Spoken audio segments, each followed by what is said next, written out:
শিলিগুড়ির ভক্তিনগর থানার সমরনগর এলাকায় ঘটেছে এক শোকাবহ ঘটনা। এক ব্যক্তি তার স্ত্রী ও ছেলেকে কিছু সমস্যা ঘটানোর পর নিজের জীবনও শেষ করেন।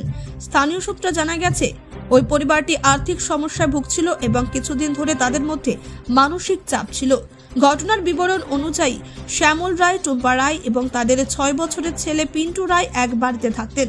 একদিন হঠাৎ খবর আসে শ্যামল রায় তার স্ত্রী ও সন্তানকে কিছু সমস্যায় ফেলেন এবং পরবর্তীতে নিজের জীবনও শেষ করেন। পুলিশ দ্রুত ঘটনাস্থলে পৌঁছে এবং দেহগুলি উদ্ধার করে। স্থানীয়রা জানাচ্ছেন, ঋণ এবং আর্থিক চাপের কারণে ওই পরিবারে একাধিক সমস্যা তৈরি হয়েছিল।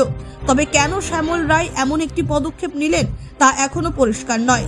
পুলিশ ময়নাতদন্তের রিপোর্ট হাতে নিয়ে ঘটনার বিস্তারিত তদন্ত শুরু করেছে। হয়েছে মেয়ের জামাইয়ের কি মানে কোনো ঋণ ধার ছিল? ঋণ ধার ছিল। কি ঘটনাটা ঘটেছে? ওইদের ঋণ ধার দিতে পারে না মানুষ, তো খেসখেসাবে টাকা ধার নিলে তো দিতেই হবে।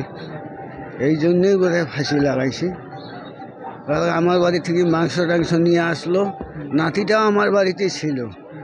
নাতিটাকে নিয়ে আসলো, নিয়ে এসে খাওয়া দাওয়া করছে না, করে নেই কি জানি। আর আজকে সকালবেলা এসে দেখি ফোন করি, ফোন উঠাই না।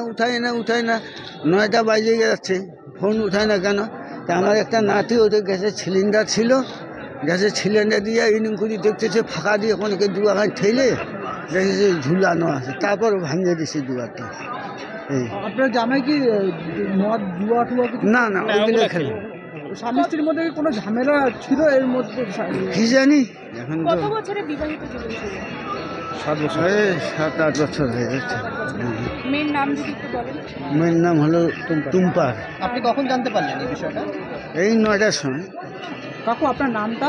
আমার নাম কালীপদ রায়। ব্যুরো রিপোর্ট, নির্ভীক বার্তা।